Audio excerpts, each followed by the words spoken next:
हरे कृष्णा दोस्तों, स्वागत है आप सभी लोग का आपके अपने चैनल डिटॉक्स विद संदीप के ऊपर। बड़ा ही हताश फील कर रहा हूँ, उदास हूँ, गुस्से में हूँ, चीखने का मन कर रहा है, गाली देने का मन कर रहा है जब से मैंने मणिपुर का एक वायरल वीडियो देखा। उम्मीद है दोस्तों आप सभी लोगों ने भी उस वीडियो को देखा होगा। वीडियो नहीं देखा होगा तो एटलीस्ट इसके ऊपर न्यूज चर्चा या न्यूज़पेपर में आर्टिकल जरूर पढ़ा हो। जैसा कि आप सभी लोग जानते होंगे कि किस प्रकार से मणिपुर में पिछले 3 महीनों से एक आंतरिक दंगे का माहौल चल रहा है। बट इसी बीच कुछ दिनों पहले वीडियो वायरल होते हैं जिसमें दिखाया जाता है कि कुछ महिलाओं को नग्न कर उनका एक नेकेड परेड निकाला। इस घटना के बाद से दोस्तों पूरे देश में आंतरिक भूचाल सा आ गया है। सारे लोग सदमे में हैं, सरकार पर सवाल उठा रहे हैं। आइए दोस्तों उस मुद्दे को हम जरा समझने का प्रयास करते हैं। बट ये घटना 4 मई की है।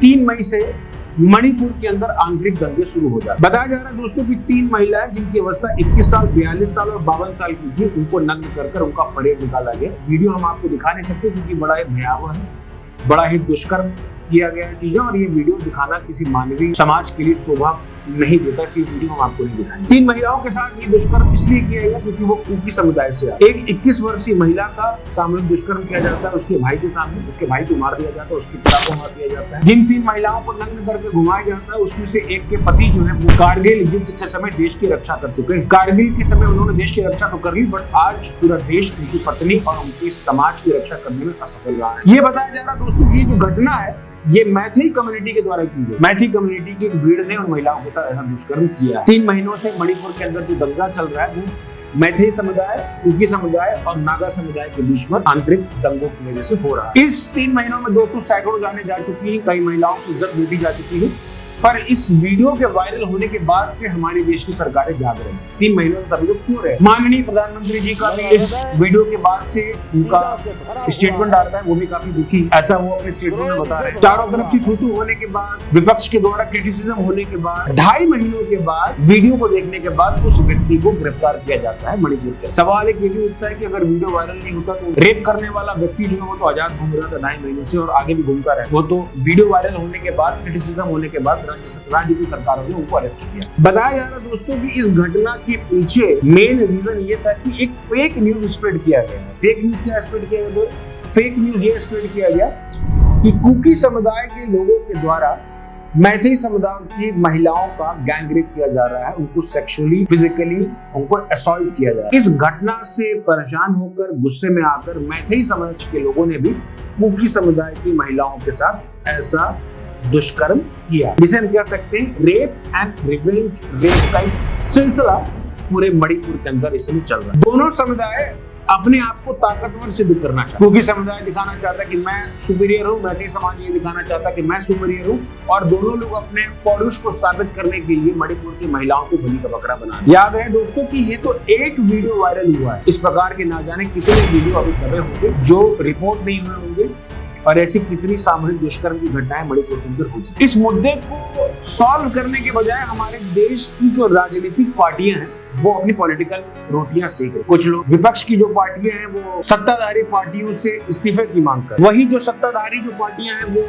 छत्तीसगढ़ और राजस्थान की घटनाओं को याद दिला रही है। कहने का मतलब ये दोस्तों कि कोई भी पार्टी, चाहे वो अपोजिशन की पार्टी हो चाहे रूलिंग पार्टी हो, कोई भी जिम्मेदारी नहीं लेना चाहते और सभी लोग दूसरे को ब्लेम गेम खेल रहे हैं। मीडिया जो कि ज्योति मौर्य और सीमा हैदर के घिसे पिटे मुद्दे को दिखा के पक चुकी थी, अब उसके लिए टीआरपी लेने का नया मौका मिल चुका है। चारों तरफ चर्चा का माहौल है दोस्तों। बट ऐसा क्यों होता है कि समुदाय को अपना पौरुष और अपना ताकत साबित करने के लिए दूसरे समुदायों की महिलाओं के साथ इस तरीके का गैंग रेप या इस तरीके का सेक्सुअल असॉल्ट करने की आवश्यकता क्यों पड़ती है? इसके पीछे का रूट कॉज क्या है? क्या मणिपुर की जो घटना अभी हुई है गैंग रेप और ये जो नेकेड परेड निकाला गया है, क्या ये पहली घटना है जिसके ऊपर इतनी चर्चा हो रही है, या इतिहास में इस प्रकार की कई घटनाएं महिलाओं के साथ हो चुकी? आइए दोस्तों इसके ऊपर हम नजर डालते हैं। अगर हम इतिहास से बात करते हैं तो ज्यादा दिन पहले की बात नहीं करते, कुछ साल पहले की बात करते। पश्चिम बंगाल में चुनाव होते हैं, चुनाव के बाद रिजल्ट आते हैं, रिजल्ट आने के बाद पूरे बंगाल भर के अंदर वायलेंस किया जाता है, गैंग रेप किया जाता है और तरह तरह की घटनाएं की जाती हैं। बताया जाता है कि ये गैंग रेप और वायलेंस इसलिए किया जाता है क्योंकि कुछ लोगों ने उनकी पार्टी को वोट नहीं दिया। वोट ना डालने की वजह से किसी महिलाओं के साथ गैंग रेप हो जाता है। ऐसा पश्चिम बंगाल में कुछ साल पहले हुआ, दिस इज ऑन रिकॉर्ड। मैं अपने मन से कुछ नहीं बोल रहा, बिकॉज मेरा पर्पस किसी पॉलिटिकल पार्टी को डिफेंड करना नहीं है। I am talking about record. CBI इस समय 26 केसेस की इंक्वायरी कर रही है दोस्तों, जिसमें महिलाओं के साथ गैंगरेप किया गया और अभी तक किसी को जस्टिस नहीं मिला है। आप जरा सोच के देखिए कि 26 केसेस सीबीआई के पास है, कितने ऐसे केसेस होंगे जो पुलिस रिकॉर्ड में आए नहीं हैं। अगर हम 1990 के दशक की बात करें, जब कश्मीर में मिलिटेंट्स और आर्म्ड फोर्सेस के बीच में घमासान युद्ध चल रहा है, दोनों तरफ से रेप हुए दोस्तों। हिंदू महिलाओं का भी गैंगरेप हुआ, मुस्लिम महिलाओं का भी गैंगरेप हुआ। बताया गया कि मिलिटेंट लोगों ने कश्मीरी पंडित महिलाओं का रेप किया और आर्म्ड फोर्सेस के द्वारा भी गैंगरेप हुआ, और आज तक किसी को जस्टिस नहीं मिला। ये मैं भारत में बता रहा हूँ, कई ऐसी घटनाएं जो मणिपुर से भी बड़ी घटनाएं जो हो चुकी हैं और जो लोग भूल चुके हैं। 2002 में गुजरात में दंगे हुए, 26 महिलाओं के साथ गैंगरेप हुए, जो ऑन रिकॉर्ड है। कई ऐसे मामले हुए जो रिकॉर्ड नहीं हो पाएंगे, और इन 26 महिलाओं में हिंदू भी है, मुस्लिम महिलाएं, जिनके साथ गैंगरेप हुआ और अभी तक किसी को इंक्वायरी, किसी को खासा जो है न्याय नहीं मिला। बिल्किस बानो जी का केस अभी बड़ा रिसेंट केस है, जिसमें उनके साथ 11 लोगों ने मिलकर गैंगरेप किया, और उनके गैंगरेप करने वाले लोग उनके गांव के लोग। गैंगरेप करने के बाद 11 लोगों ने मिलकर उनके परिवार के सभी लोगों को मार दिया, उनके बच्चों को उनके सामने पटक के मार दिया। उनको सजा सुनाई गई, 11 लोगों को आजीवन कारावास की सजा सुनाई गई। बट 2022 में उनको अदालतों ने ये कहकर बरी कर दिया कि भाई अब इनका बिहेवियर जेल में बहुत अच्छा है, तो इसलिए उनको आजाद। और कई पार्टियां, पॉलिटिकल पार्टी जो रेपिस्ट थे, इनका स्वागत जो है फूल माला और मिठाई खिलाकर इनका स्वागत भी करती है। हमारे भारत देश की बात करते हैं। इंडिया पाकिस्तान, थोड़ा और हम पहले जाते हैं। इंडिया पाकिस्तान का जब पार्टीशन चल रहा था, तो करीब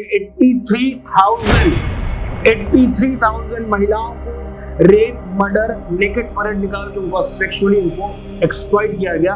83,000 महिलाओं को, ये रिकॉर्ड है। आप ना जाने कितने लोगों का रिकॉर्डेड केस नहीं होगा at the time of India Pakistan partition. होमदूर कमीशन की एक रिपोर्ट है दोस्तों कि जब पाकिस्तानी आर्मी बांग्लादेश में युद्ध कर रही थी, वहां पर 4 लाख बांग्लादेश महिलाओं का गैंगरेप किया गया, उनको रेप किया गया, उनको सेक्सुअली एक्सप्लॉइट किया गया पाकिस्तानी आर्मी के द्वारा। सेकेंड वर्ल्ड वॉर के समय दोस्तों, जब सोवियत आर्मी ने नाजीज को डिफीट कर दिया, जर्मन वुमेन्स का मास गैंगरेप किया जाता। जापान की जो आर्मी थी सेकेंड वर्ल्ड वॉर के समय, उन्होंने करीब 2 लाख महिलाओं को सेक्सुअली एक्सप्लॉइट किया, उनको सेक्स स्लेव बनाया।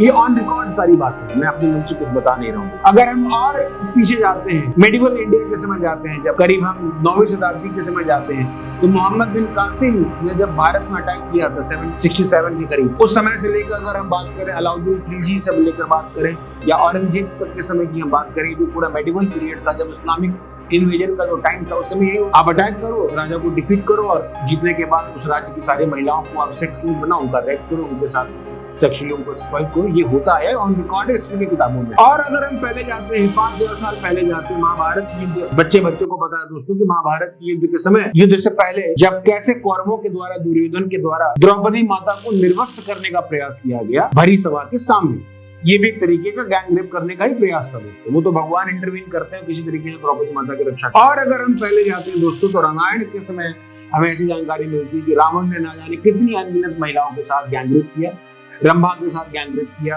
और लस्ट की भावना से ओत-पोत होने के कारण ही उसने माता सीता का भी अपहरण किया। व्हाट आई मीन टू से दोस्तों कि मणिपुर की घटना पहली घटना नहीं है जिसमें महिलाओं के साथ ऐसा सेक्सुअल एक्सप्लॉयटेशन हुआ है, बल्कि हमारा पूरा जो इतिहास है वो इस तरीके से भरा हुआ है, जहाँ महिलाओं के साथ वायलेंस, सेक्सुअल असॉल्ट और रेप की घटना एक बार नहीं बार-बार की गई। इसके पीछे का रूट कॉज क्या है, क्यों ऐसा होता है? छोड़िए पॉलिटिक्स की बातें छोड़िए। What is the root cause जिसकी वजह से बार बार महिलाओं के साथ ऐसी घटनाएं होती हैं? लोग इंडिविजुअल केसेस को डिस्कस कर रहे हैं कि मणिपुर में ये हो गया, वो हो गया, that should be discussed, that is okay, but root cause क्या है, इसके ऊपर बहुत कम लोग चर्चा कर रहे हैं। That's why detox with Sandeep में आप सभी लोगों का स्वागत है। मैं आपको लेकर चलना चाहूंगा भगवद गीता के चैप्टर 16 में। चैप्टर 16 में क्यों लेके जा रहा हूं दोस्तों? बिकॉज भगवान यहाँ पर एक बहुत इंपॉर्टेंट जानकारी हम सभी लोग को दे रहे हैं। भगवान इस चैप्टर में हमें बता रहे हैं डिवाइन एंड डेमोनिक नेचर के बारे में। 2 तरीके के लोग होते हैं, divine and demonic. Divine consciousness से मतलब है दोस्तों कि जस्ट लाइक हम समझ सकते हैं डिवाइन कॉन्शियसनेस मतलब हनुमान जी, और डेमोनिक कॉन्शियसनेस का मतलब है Ravan. One wants to serve and one wants to exploit। 16 chapter की श्लोका नंबर 4 में भगवान आंसर बता रहे हैं कि इस प्रकार की घटनाएं क्यों होती। भगवान बता रहे हैं कि pride, arrogance, concept, anger, harshness and ignorance, these quality belong to those of demonic nature, O son of Pritha। समाज में ऐसी घटनाएं इसलिए हो रही है क्योंकि डेमोनिक मेंटालिटी के लोग ज्यादा हैं और डेमोनिक मेंटालिटी के लोगों की क्या क्या क्वालिटीज हैं भगवान श्लोका नंबर 4 में बता रहे हैं। श्लोका नंबर 7 में भगवान बता रहे हैं, those who are demonic do not know what is to be done, what is not to be done, neither cleanliness nor proper behaviour not truth is found in them. Demonic mentality की बात कर रहे हैं भगवान की, कैसे demonic लोगों के अंदर क्या क्या क्वालिटीज होती हैं। उनको ये नहीं पता होता कि क्या करना चाहिए क्या नहीं करना चाहिए। आउट ऑफ विम्स जो उनका मन करता है उसके हिसाब से वो काम करते हैं, इसकी परवाह नहीं करते हैं कि भगवान के क्या रूल्स रेगुलेशंस हैं, नेचर के क्या रूल्स एंड रेगुलेशन है। They act according to their whims, that's why they are demonic. इसके आगे भगवान श्लोका नंबर 8 में हमें बताते हैं, They say means that demonic people say that this world is unreal with no foundation, no God in control. They say it is produced of sex desire and has no cause other than lust. तो जो demonic लोग हैं उनका cause यही है कि lust की वजह से पूरा संसार क्रिएट हुआ है। Ultimate purpose of life is lust. जो इस तरीके के मेंटालिटी रखते हैं, जो लस्टी मेंटालिटी को रखते हैं, अब वो क्या करेंगे? They will do this kind of thing, they will do naked parade of a woman. Text 9 में बता रहे हैं, following such conclusion the demonic who are lost to themselves and who have no intelligence engage in unbeneficial horrible works meant to destroy the world. तो demonic mentality के लोग इस प्रकार का कार्य करेंगे जो कि अनबेनिफिशियल होगा, हॉरिबल होगा और जिससे पूरा संसार डिस्ट्रॉय होगा। Welcome to 2023। कहने का मतलब है दोस्तों की पूरी समस्या का जो जड़ है वो डेमोनिक मेंटालिटी के ऊपर है और समाज में ऐसी घटनाएं बढ़ती जा रही हैं क्योंकि लोगों के अंदर ऐसी डेमोनिक मेंटालिटी बढ़ती जा रही है। बट हमारे पास ऐसा कोई प्रोसेस नहीं है जिससे कि डेमोनिक मेंटालिटी को डिवाइन मेंटालिटी में कन्वर्ट किया जा सके। ऐसा कोई एजुकेशन इंस्टीट्यूशन नहीं है, ऐसा कोई हमारे पास सिस्टम नहीं है जहां पर लोगों को ट्रेनिंग और एजुकेशन के माध्यम से डेमोनिक से डिवाइन में कन्वर्ट किया जा सके। जो हमने डिस्कस किया था बीच में दोस्तों की डेमोनिक क्वालिटी का क्या रूट कॉज है और इस घटना का जो सोल्यूशन है वो एक है, वो अब हम डिस्कस करने का प्रयास करें। वो भी हम भगवद गीता के चैप्टर 3 में हम आपको ले चलते हैं। चैप्टर 3 के श्लोका नंबर 37 में मैं आपको ले चलता हूं दोस्तों, जहां पर भगवान अर्जुन को माध्यम बनाकर आपसे और मुझसे कुछ कह रहे हैं। भगवान क्या कह रहे हैं? भगवान कह रहे हैं, the supreme personality of God had said it is lust only Arjun which is born of the contact with the material mode of passion and latter transform into wrath and which is all devouring sinful enemy of this world। खुले खुले शब्दों में भगवान बता रहे हैं कि lust is the enemy of this world. Lust से मतलब यहाँ पर सिर्फ अपोजिट अट्रैक्शन नहीं है। लस्ट से मतलब है दोस्तों की किसी भी नीड से ज्यादा किसी भी चीज को अननेसेसरी तरीके से एक्सप्लॉइट करना, उसको एक्यूमुलेट करने की जो भावना है इसको लस्ट कहा गया है। इसके अंदर ग्रीड भी है, एनवी भी है। तो लस्ट को भगवान बता रहे हैं it is the root cause of all problem, it is the greatest enemy of the world. भगवान ये भी बता रहे हैं इस श्लोक में that this lust is born with the material mode of passion। चारों तरफ देखते हैं दोस्तों, हम चाहते हैं कि हमारी महिलाएं सुरक्षित रहें, पर टीवी के एड से लेकर, न्यूज़पेपर से लेकर, फोन पर एड से लेकर, वीडियो में लेकर, मूवीज से लेकर चारों तरफ मोड ऑफ पैशन को प्रमोट किया जा रहा है और हम चाह रहे हैं कि समाज में गुडनेस आ जाए। ये कैसे हो सकता है दोस्तों? भगवान ये भी बता रहे हैं कि this lust is later transformed into wrath and wrath is transformed into illusion and illusion is transformed into the material consciousness। गुस्सा हम देखते हैं, जिसका लस्ट फुलफिल होता है लस्ट और बढ़ जाता है, जिसका लस्ट फुलफिल नहीं होता उसको wrath आता है, गुस्सा आता है।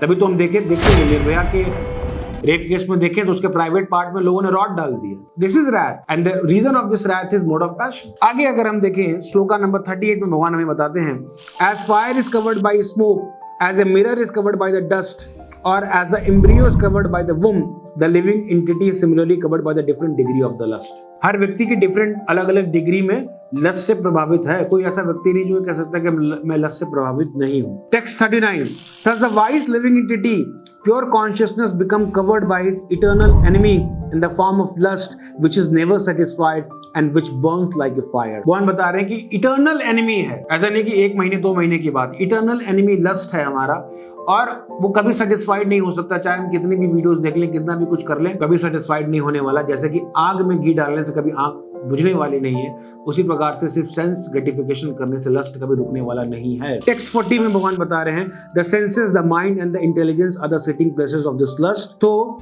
दे lust cover the real knowledge of the living entity and bewilder him. भगवान बता रहे हैं लस्ट कहाँ मिलता है? Mind, intelligence, senses. माइंड के अंदर पूरी प्लानिंग है, लस्टी थॉट्स भरे हुए हैं माइंड के अंदर। इंटेलिजेंस हमारा लस्टी हो चुका है। इसलिए भगवान बता रहे हैं कि लस्ट जो है हमारे रियल नॉलेज को कवर कर देता है और लिविंग एंटिटी बिविल्डर हो जाता है। अब न्यूज देखिए कैसे ऐसा हो सकता है कि एक फादर अपनी डॉटर का रेप कर रहा है, because lust cover is knowledge. कैसे कोई आदमी इतना गिर सकता है कि वो बदला लेने की भावना से किसी महिला को नेकेड परेड में घुमा रहा है, because lust cover the knowledge. 41 text 41 भगवान बता रहे हैं, सोल्यूशन दे रहे हैं भगवान, सोल्यूशन ऑफ द प्रॉब्लम, जो कि सरकार में किसी के पास नहीं है, पूरी दुनिया में किसी के पास वो सोल्यूशन नहीं, वो सोल्यूशन भगवान बता रहे हैं। Therefore O Arjun, best of the Bharatas, it is in the very beginning, curve this great symbol of sin, lust, by regulating the senses and slay this destroyer of knowledge and self-realization. कौन कह रहे हैं lust को कैसे ठीक करें, कैसे control करें?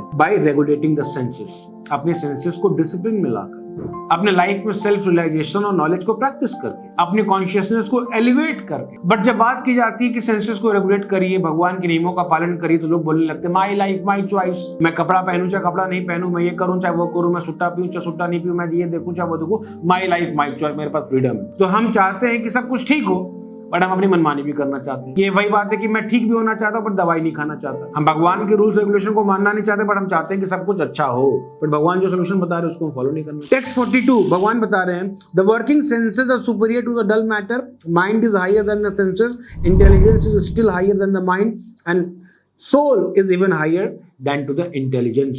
Soul is higher than the intelligence and we are the soul.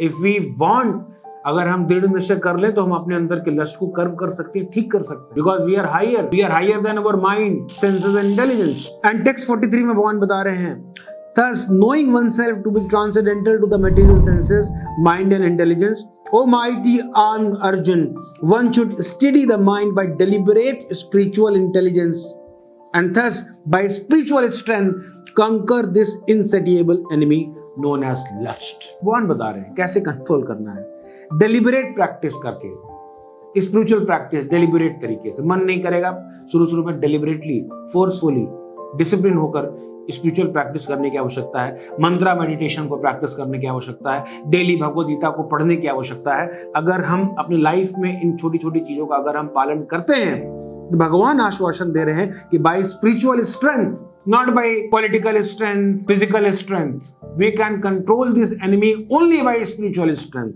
as Krishna is saying in Bhagavad Gita, conquer this insatiable enemy known as lust. ये भगवद गीता के चैप्टर 3 श्लोका नंबर 37 से लेकर श्लोका नंबर 41 तक मैंने आपको बताया। मुझ जैसा अनाड़ी आदमी अगर भगवद गीता को पढ़ के अगर आपको सोल्यूशन बता सकता है, तो आप सोचिए कि आप लोग तो इतने इंटेलिजेंट आदमी हैं, नॉलेजेबल आदमी, आप लोग चाहें तो क्या नहीं कर सकते हैं। अगर भगवद गीता के इस नॉलेज को अगर हम में से हर एक व्यक्ति चाहे, ये दृढ़ निश्चय कर ले कि मैं आज जो हमने डिस्कस किया इस वीडियो में, अपने हर एक पड़ोसी को बताऊंगा, अपने हर एक दोस्त को बताऊंगा, स्कूल जाकर बताऊंगा, ऑफिस जाके बताऊंगा, ऑटो में बैठते हुए ऑटो वालों को बताऊंगा, अपने घर वालों के साथ डिस्कस करूंगा, अपनी बहन के साथ डिस्कस करूंगा, तो आपको क्या लगता है लस्ट के केसेस कम नहीं होंगे? क्या रेप केसेस कम नहीं होंगे? हो सकता है सामने वाला व्यक्ति ठीक हो चाहे ना हो, बट अगर हम इसको बताएंगे दोस्तों तो हम जरूर ठीक हो जाएंगे। उम्मीद करते हैं दोस्तों कि इस वीडियो को देखने के बाद आपको कुछ क्लैरिटी मिला होगा कि महिलाओं के साथ ये जो बार बार जो रिपीटेटिव एफर्ट करके ये जो उनके साथ ये क्राइम जो किया जाता है, सेक्सुअली एक्सप्लॉइट किया जाता है, उसके पीछे का रूट कॉज क्या है, उसका सोल्यूशन क्या है। और अपना सपोर्ट देने के लिए आप सभी लोग का बहुत बहुत धन्यवाद। मिलते हैं आपसे अगले एक और वीडियो में, तब तक के लिए thank you so much. Hare Krishna.